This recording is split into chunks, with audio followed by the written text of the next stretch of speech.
দুর্যোগ, তার মধ্যেও আমরা এখানে জমায়েত হয়েছি। কেন হয়েছি তার নিয়ে দুই একটা কথা বলার জন্যই বলছি। আমার এই মাইকের কণ্ঠস্বর যেখানে অবধি যাচ্ছে আপনারা সবাই একটু শোনার চেষ্টা করবেন।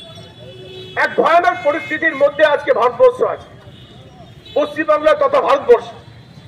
মহামান্য সুপ্রিম কোর্টের নির্দেশে 2022 সাল থেকে আমাদের রেকর্ড ধর্ষণের যে সংখ্যা, সেই সংখ্যা বলা হচ্ছে। 2022 সালে কতগুলো ধর্ষণ হয়েছে?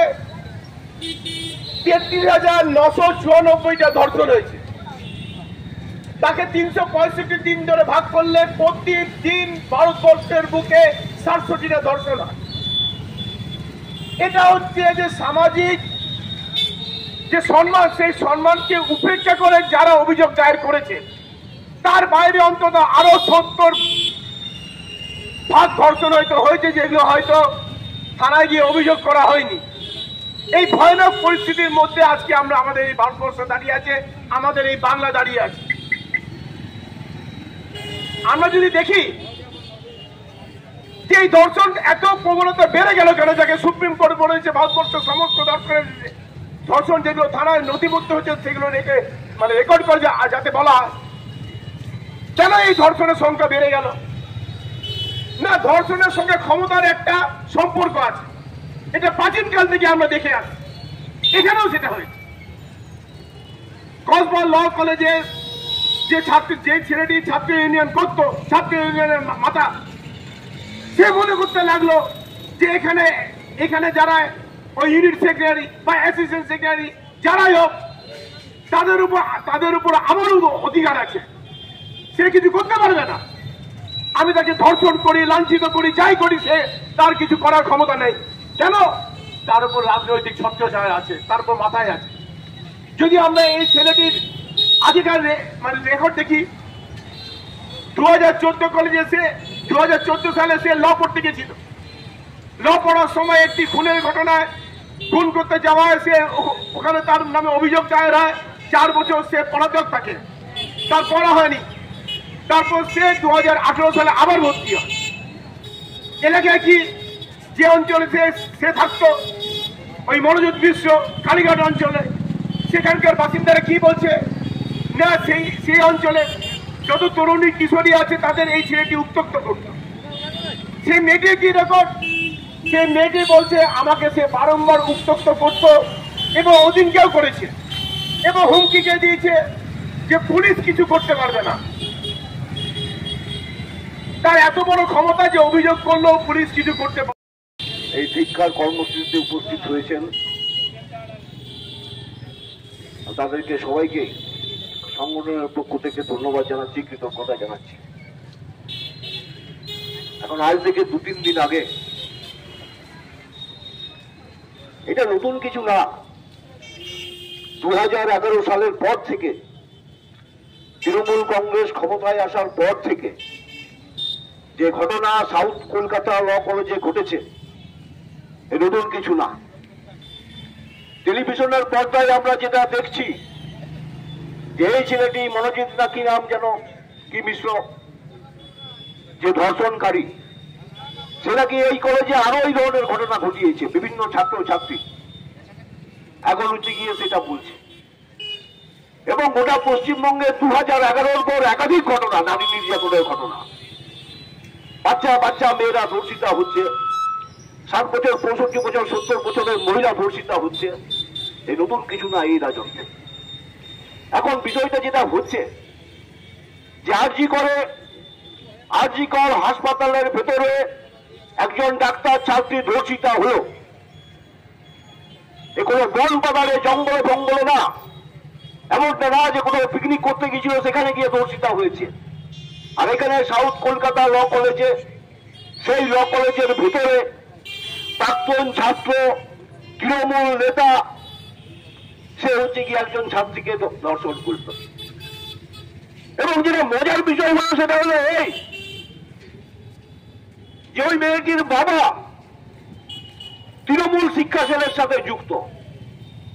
ওই মেয়েটিও ওখানকার যা তৃণমূল কংগ্রেসের ইউনিট কমিটি তার সহ সম্পাদিকা, মানে তৃণমূলের হাতেই এখন তৃণমূল নিরাপদ নয়, ধর্ষিতা হচ্ছে।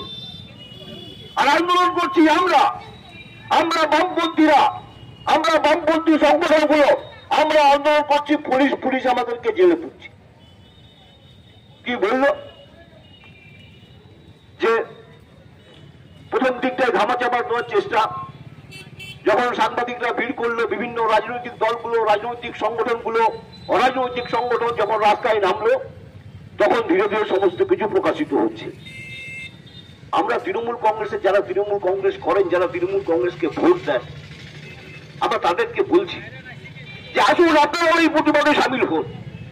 খুব ভালো লাগলো, টেলিভিশনের পর্দায় দেখলাম দুজন তৃণমূল ছাত্র পরিষদের নেতা নেত্রী, তারা হচ্ছে গিয়ে এই ঘটনার বিরোধিতা করছে এবং তারা তৃণমূল কংগ্রেস থেকে পদত্যাগ করলো।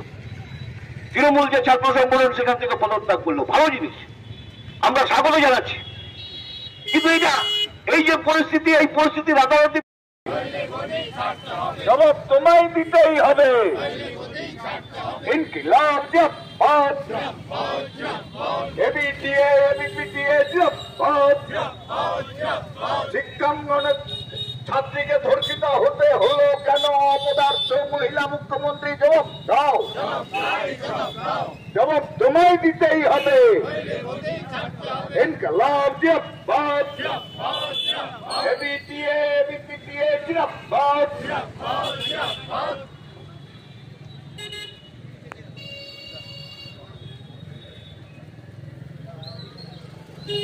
ইনকিলাব জিন্দাবাদ, এবিটিএ এবিপিটিএ জিন্দাবাদ। ল কলেজে ধর্ষিত ছাত্রী ধর্ষণ করা হলো, কার সাথে অপরাধ? তৃণমূল জবাব দাও। ছাত্র সংসদের ভিতরে ছাত্রীদের নিরাপত্তা নেই কেন? অপরাধ প্রিন্সিপাল জবাব দাও। ইনকিলাব জিন্দাবাদ, এবিটিএ এবিপিটিএ জিন্দাবাদ। ধর্ষকদের বিরুদ্ধে এবিটিএ এবিপিটিএ লড়বে। ধর্ষকদের শাস্তি দাবিতে এবিটিএর আন্দোলন চলবে। পশ্চিমবঙ্গকে ধর্ষকের রাজ্য হতে দিচ্ছি না, দেব না। পশ্চিমবঙ্গকে ধর্ষকদের রাজ্য হতে দিচ্ছি না, দেব না। ল কলেজের ছাত্রীকে ছাত্র সংসদে ধর্ষণ করা হলো, তৃণমূল ছাত্র পরিষদ জবাব দাও। ইনকিলাব জিন্দাবাদ, এবিটিএ এবিপিটিএ জিন্দাবাদ। কার সাথে ল কলেজের ছাত্রীকে ধর্ষণ করা হলো, অপদার্থ তৃণমূল জবাব দাও। ইনকিলাব জিন্দাবাদ, নারী নিরাপত্তা দাবিতে এবিটিএ এবিপিটিএ লড়বে। নারী নিরাপত্তা দাবিতে এবিটিএ এবিপিটিএর আন্দোলন চলবে। কার সাথে ল কলেজের ছাত্রীকে ধর্ষণ করা হলো, অপদার্থ মুখ্যমন্ত্রী জবাব দেন। ধর্ষককে গ্রেপ্তার করে অবিলম্বে ফাঁসি মঞ্চে দিতে হবে, এই দাবিতে এবিটিএ এবিপিটিএ লড়বে। ইনকিলাব জিন্দাবাদ, এবিটিএ এবিপিটিএ জিন্দাবাদ। ধর্ষক রাজের বিরুদ্ধে এবিটিএ এবিপিটিএ লড়বে। কার সাথে ছাত্রীকে ধর্ষণ করার অপদার্থ তৃণমূল জবাব দাও।